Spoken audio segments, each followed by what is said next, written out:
Une silhouette se forma devant lui, celle d'un esprit plus ancien et plus imposant que les trois qu'il avait rencontrés auparavant. « Tu es le premier à franchir ce seuil depuis des siècles, » dit l'esprit d'une voix grave et profonde. Adil s'inclina légèrement. « Je veux apprendre. Je veux rétablir l'équilibre que mes ancêtres ont détruit. » L'esprit l'observa un moment, puis hocha la tête. « Alors je te guiderai. Mais sache que cette voie est semée d'épreuves. Les hommes sont souvent aveuglés par leur ambition, et même tes alliés peuvent devenir tes ennemis. » L'esprit tendit une main translucide et toucha le front d'Adil. Une nouvelle énergie envahit son corps, et l'amulette autour de son cou se mit à briller intensément. « Désormais, tu pourras communiquer avec nous plus facilement. Mais souviens-toi, chaque pouvoir que tu reçois comporte un prix. » Lorsqu'Adil sortit de la grotte, il se sentait changé. Le poids de sa mission était plus clair, mais une force nouvelle brûlait en lui. Cependant, il n'eut pas le temps de s'attarder sur ses pensées. De retour au village, il trouva les habitants agités. Une délégation de marchands d'une région voisine était arrivée, exigeant d'exploiter la forêt pour ses ressources. Ces marchands étaient puissants, et leur chef, un homme riche et influent nommé Idriss, n'était pas du genre à accepter un refus. Adil fut convoqué par les anciens pour donner son avis. Lorsqu'il arriva, Idriss le dévisagea avec mépris. « Alors, c'est toi le fameux gardien ? Un gamin qui prétend parler aux esprits ?» Adil resta calme, fixant Idriss avec assurance. « Cette forêt est sacrée. Si vous la détruisez, vous déclencherez des forces que vous ne pourrez pas contrôler. » Idriss éclata de rire. « Des esprits ? Des forces invisibles ? Ce sont des contes pour effrayer les enfants. Je veux ces ressources, et je les obtiendrai, avec ou sans ton approbation. » Les anciens étaient divisés. Certains voulaient écouter Adil, tandis que d'autres craignaient la colère d'Idriss et de ses hommes armés. Face à cette menace, Adil savait qu'il devait agir rapidement. Il se rendit au sanctuaire cette nuit-là, cherchant l'aide des esprits. Lorsqu'il posa son amulette sur la pierre sacrée, les trois esprits apparurent. « Vous m'avez confié cette mission, » dit-il. « Aidez-moi à protéger cette forêt de ceux qui veulent la détruire. » Les esprits échangèrent des regards, puis le troisième esprit parla. « Tu devras montrer aux hommes qu'ils ne sont pas les maîtres de cette terre. Utilise le pouvoir que nous t'avons confié, mais fais-le avec sagesse. » Le lendemain, alors qu'Idriss et ses hommes entraient dans la forêt, ils furent accueillis par des phénomènes inexplicables. Les arbres semblaient bouger, des ombres dansaient autour d'eux, et le sol tremblait légèrement sous leurs pieds. Idriss, d'abord incrédule, commença à perdre son assurance. Quand Adil apparut devant lui, entouré d'une aura lumineuse, les hommes reculèrent, terrifiés. « Quittez cette forêt, » dit Adil d'une voix amplifiée par les esprits. « C'est votre dernier avertissement. » Idriss, bien que furieux, comprit qu'il ne pouvait pas défier une force qu'il ne comprenait pas. Il fit signe à ses hommes de se retirer, mais avant de partir, il lança un regard sombre à Adil. « Ce n'est pas terminé, gamin. Je reviendrai. » Le village retrouvait peu à peu son calme après le départ des hommes d'Idriss. Les anciens félicitèrent Adil pour son courage, mais une inquiétude grandissait parmi eux. Idriss n'était pas un homme à accepter une défaite sans réagir, et sa menace résonnait comme un avertissement d'un futur conflit. Malgré les avertissements, certains villageois commencèrent à remettre en question la décision de repousser les marchands. « Peut-être qu'on aurait dû négocier, » disaient-ils. « Nous avons besoin de leur argent pour développer le village. » Adil écoutait ces murmures avec tristesse. Il savait que le pouvoir des esprits n'était pas une solution permanente. Pour que la forêt et le village coexistent en harmonie, il fallait convaincre les siens de la valeur de ce sanctuaire, au-delà des richesses matérielles. C'est alors qu'il prit une décision audacieuse, organiser une grande cérémonie au sanctuaire, où tous les villageois seraient invités à participer.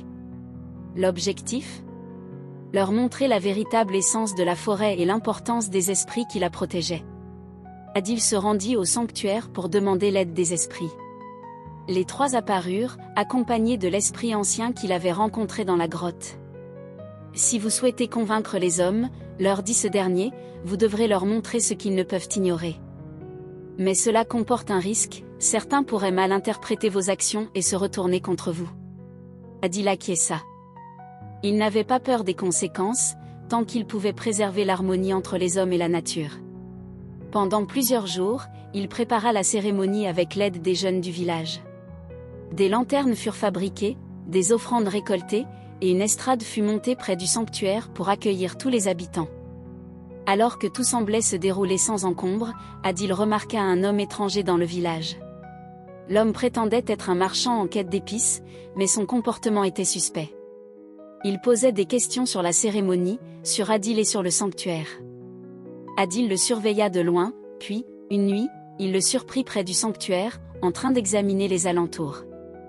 L'homme se défendit rapidement. « Je ne fais que passer, dit-il.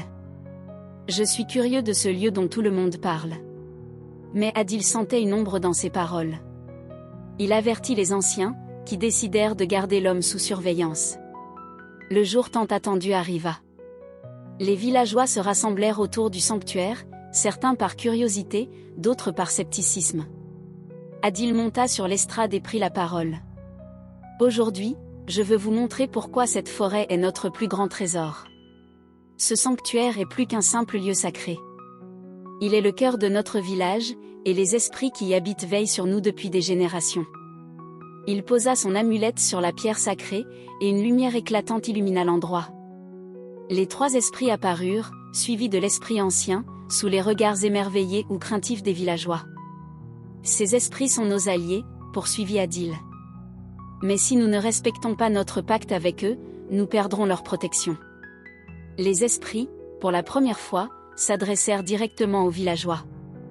Leur voix résonnait dans l'air, douce mais puissante. « Nous ne sommes pas là pour imposer notre volonté, mais pour préserver l'harmonie. Si vous détruisez cette forêt, vous détruirez vos propres vies. » Alors que la cérémonie touchait à sa fin, un cri retentit. Un des jeunes surveillants le marchand étranger arriva en courant. Il s'est échappé. Il a pris le chemin de la rivière avec des hommes armés. Adil comprit immédiatement, Idriss avait envoyé cet homme pour espionner et préparer une attaque. Il se précipita vers la rivière avec les esprits, laissant les anciens gérer la panique des villageois. Près de la rivière, il trouva une dizaine d'hommes armés, dirigés par Idriss lui-même. Ce dernier, visiblement irrité, fit un pas en avant. « Je t'avais dit que ce n'était pas terminé, gamin. Si tu refuses de céder cette forêt, je prendrai ce que je veux par la force. » Adil resta calme, bien que la tension monte en lui. « Tu n'as pas conscience de ce que tu risques, Idriss. Ces terres ne t'appartiennent pas, et les forces que tu défies te dépasseront. » Idriss éclata de rire. « Des forces ? Tout ce que je vois, c'est un garçon qui joue au héros. Tes tours de magie ne me feront pas peur cette fois. » Adil ferma les yeux et implora l'aide des esprits. La rivière commença à bouillonner, et les arbres autour se mirent à trembler. Les hommes d'Idriss reculèrent, terrifiés, mais leur chef resta immobile, bien qu'il transpirât d'inquiétude. Un des esprits apparut devant Idriss, sa silhouette imposante et menaçante. « Retourne d'où tu viens, homme cupide, ou subis les conséquences. » Mais Idriss, dans un dernier acte de défi, fit signe à ses hommes de s'avancer. Avant qu'ils ne puissent agir, la rivière déborda soudain, formant une barrière d'eau qui les empêcha de progresser.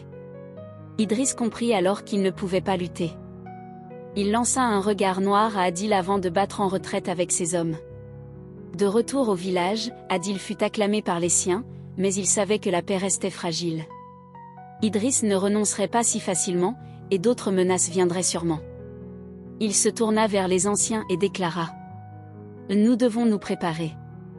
La force seule ne suffira pas à protéger cette forêt. Il faut que tous, ici, comprennent son importance et s'engagent à la préserver. » Les anciens acquiescèrent, conscients qu'un long chemin les attendait encore.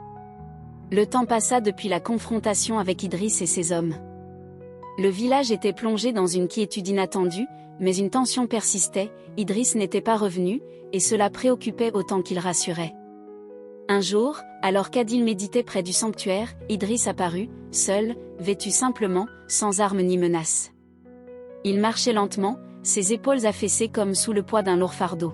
« Adil, commença-t-il, je viens en paix. » Adil, méfiant, resta silencieux. Idriss poursuivit. « J'ai compris que cette forêt n'est pas un lieu ordinaire. Depuis notre dernière rencontre, mes rêves ont été hantés par des visions. Les esprits me montraient ce que je détruirais si je continuais. Ma cupidité m'aveuglait, mais je sais maintenant que je me trompais. Adil observa l'homme, cherchant à discerner la sincérité dans ses paroles. Idriss, d'un geste humble, s'agenouilla. Je viens demander pardon, à toi, aux esprits, et à ce village.